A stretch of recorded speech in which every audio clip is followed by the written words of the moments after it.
Subscribe कीजिए ध्येय IAS channel को और बेल आइकन को दबाइए लेटेस्ट वीडियो सबसे पहले देखने के लिए।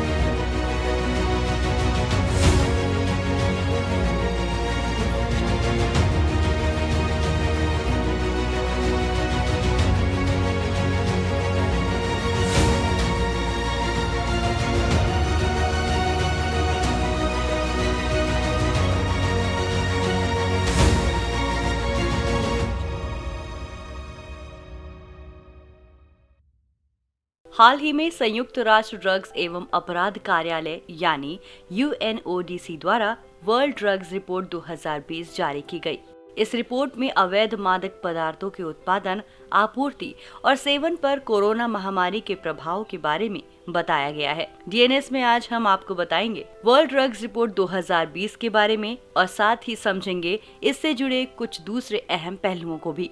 इस रिपोर्ट के मुताबिक आर्थिक दिक्कतों के चलते लोग अपनी आजीविका चलाने के लिए दवाओं से जुड़े अवैध गतिविधियों का सहारा ले सकते हैं, क्योंकि कोरोना महामारी के चलते लोगों की आर्थिक परिस्थितियां काफी बुरी तरीके से प्रभावित हुई हैं। रिपोर्ट में आगे बताया गया है कि मौजूदा वैश्विक महामारी के चलते तमाम देशों की सरकारें दवाओं से जुड़े चिकित्सीय परीक्षणों के लिए अपने बजट पूर्वानुमान में कटौती कर सकती है। इसका परिणाम ये होगा कि लोग सस्ती और हानिकारक दवाओं के इस्तेमाल के लिए मजबूर हो सकते हैं। इटली, नाइजर और मध्य एशिया के देशों में ड्रग तस्करी काफी भारी मात्रा में होती है, लेकिन अभी हाल फिलहाल में इन देशों में ड्रग तस्करी में भारी गिरावट देखने को मिली है।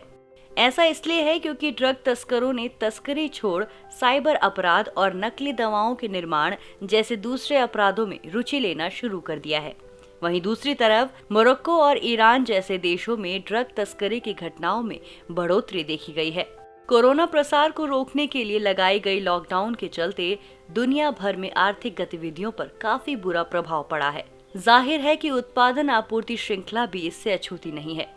इस कारण इस रिपोर्ट में ऐसा अनुमान लगाया गया है कि एसिटिक एनहाइड्राइन की आपूर्ति में कमी आ सकती है। बता दें कि इस रासायनिक पदार्थ का इस्तेमाल हेरोइन बनाने में किया जाता है। साथ ही लॉकडाउन के दौरान भांग की मांग में भी बढ़ोतरी दर्ज की गई है। आजकल ज्यादातर हवाई यात्रा पर प्रतिबंध चल रहा है।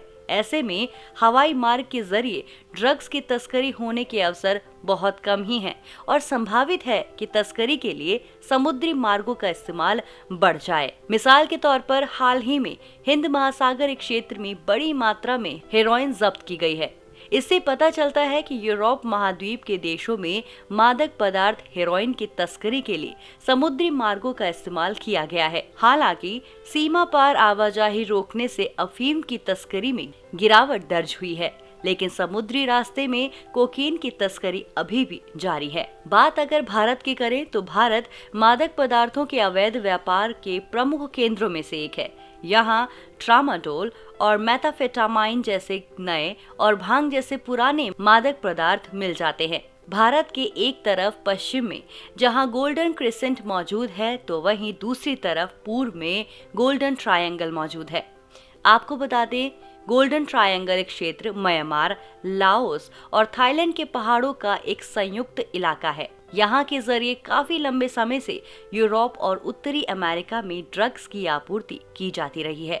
साथ ही ये दक्षिण पूर्व एशिया का एक प्रमुख अफीम उत्पादक क्षेत्र है। गोल्डन क्रिसेंट इलाके में अफगानिस्तान, ईरान और पाकिस्तान आते हैं। यहाँ अफीम का उत्पादन भारी मात्रा में होता है और आपूर्ति के लिहाज से भी ये एक अति सक्रिय क्षेत्र है। विशेषज्ञों का कहना है कि कोरोना जैसी वैश्विक महामारी के संकट काल में तस्कर संगठनों ने तस्करी के अपने तरीकों में बदलाव किया है। इसीलिए इन संगठनों की रणनीति में किए गए बदलाव को समझने की जरूरत है, तभी मादक पदार्थों की तस्करी पर लगाम लग सकता है। इसके अलावा देश की सीमाओं से परे उन देशों में भी कोशिश किए जाने की आवश्यकता है जहां अवैध ड्रग्स का उत्पादन होता है।